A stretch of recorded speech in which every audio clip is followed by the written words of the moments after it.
I thought, you seem like the right people for this. Because he was up, and he did a joke that led me to believe y'all were very blue. And then here comes an over 50 gray-haired native Idahoan. You should hate me. You should hate me. Because I am also, wait for it, get ready, feel the boo. I'm also registered as a Republican. No, boo. Thank you. Because let me explain, I learned that trick from my mama. My mama has been a progressive in Idaho since the 60s. You register as a Republican, because then you can go to their fucking primaries and pick the most unelectable guy. Which means a couple years back on election day, my mom was calling me up going, well, that fucking backfired. And she's been going senile ever since, and I'm blaming that on Trump. Trump wrecked my mama. So I have next level why I hate the motherfucker. I hate him. Ugh. I hate him so bad I might fuck him with this dry ass pussy and see if he survives.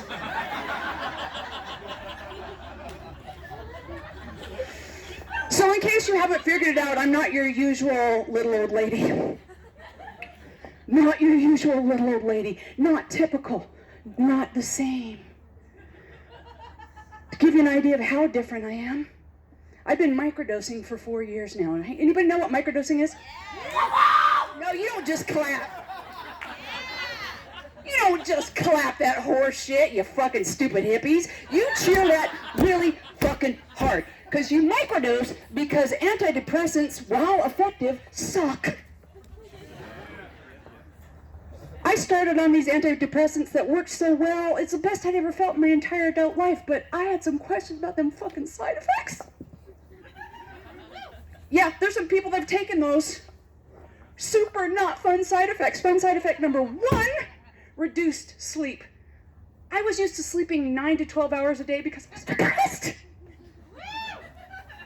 Suddenly I'm sleeping 4. Try to fill 20 hours when you have children and not lose your mind. You just sit in a corner in the dark and go, oh. Fun side effect number 2, reduced appetite. Don't let my size fool you. I love throwing groceries down my neck. At one point in my life, I weighed 310 pounds, and I have been kicked out of an all-you-can-eat restaurant no less than 4 times in my entire life. Suddenly, I don't like eating food. But the prize winner was side effect number 3. Motherfuckers call it reduced libido. No, you can't fucking come. I know, I dedicated a whole 24 hours to the mission. On my own, yes. I started out, the 2-finger tango, not fancy, but usually quite effective.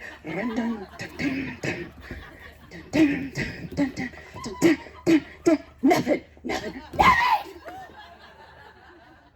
Okay, that's fine. We have some power tools.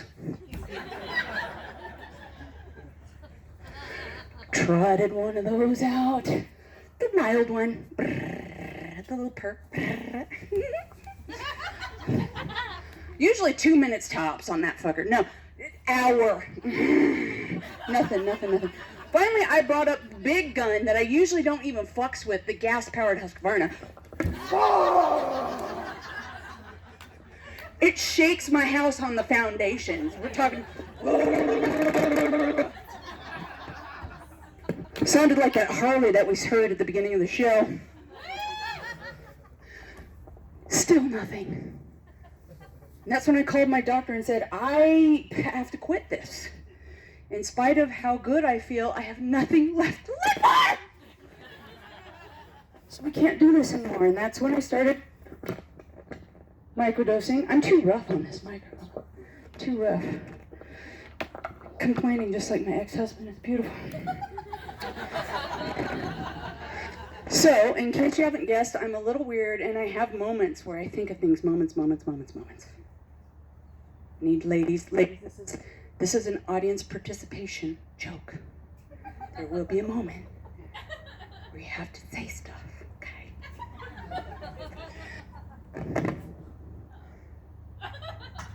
Don't fuck with me, man. Okay, I have carried a purse for more than 30 years of my life, and I still haven't figured these out. Ladies, we've all had that experience where it's like, I'm going out, I'm putting on this new lipstick, it's so great. I know I'm going to have to touch it up, so I'll just throw it in my purse.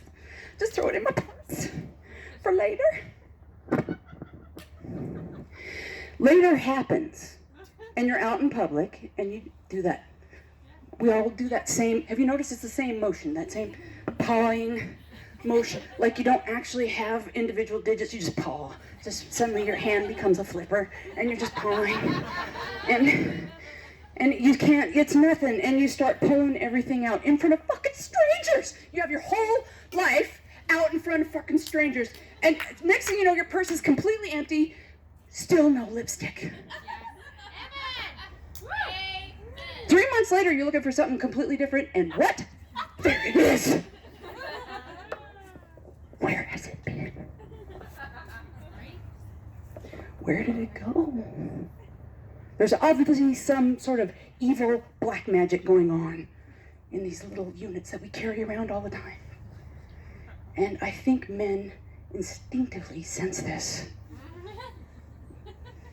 Because we've all had this life experience, whether it be your father, or your brother, or a roommate, or a lover, or a husband.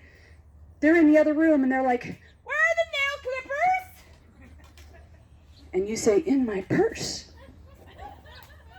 No matter how well they know you, do they dip in and start? No, that is not what happens. They come walking in the room, holding it as far from their body as possible. You get it. Looking vaguely shattered like you asked them to fuck their mother. You get it. But you know what? I think they're right, that there is something strange and unnatural going on, because I was digging through my purse and I found a euro coin in the bottom. A euro coin! One of my girlfriends was like, you just got it as change. You just got it as change. No, I have a coin purse that my change goes in. I know, a purse within a purse, a little bit of purse inception. But there's no reason for there to be a coin in the bottom of my purse. None. None whatsoever.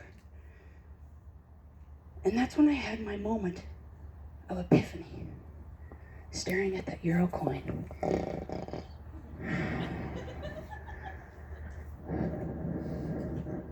There are, in fact, wormholes attaching every location to every other location in the entire universe.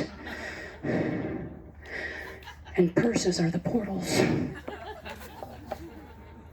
So while I'm staring at this coin, some baffled bitch in Berlin is looking at my Winco receipt going, where in the fuck is Boise, Idaho?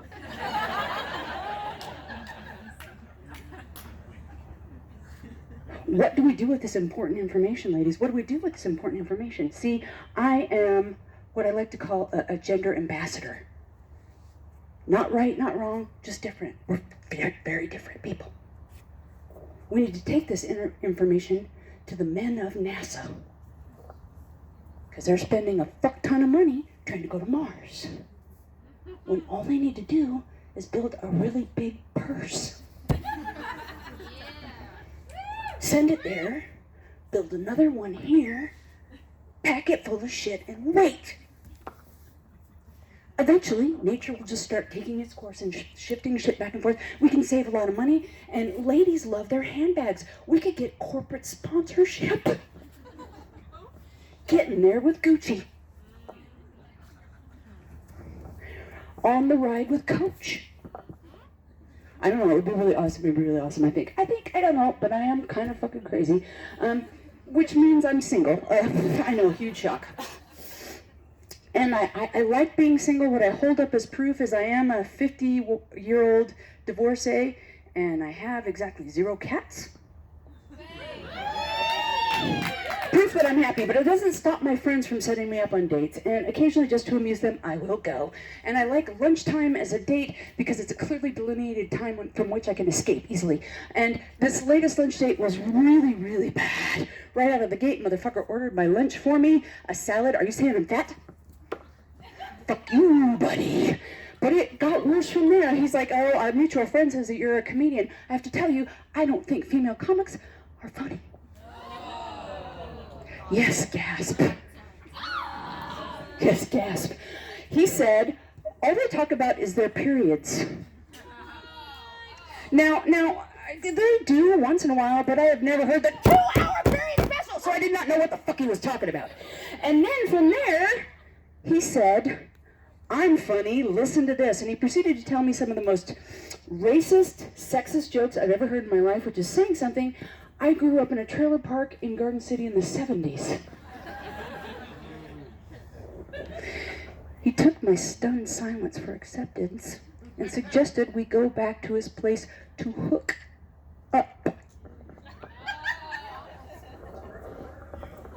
Oh, you know what Mama did. I had no choice but to look him straight in the eye and go, oh, baby, I think I just started my period.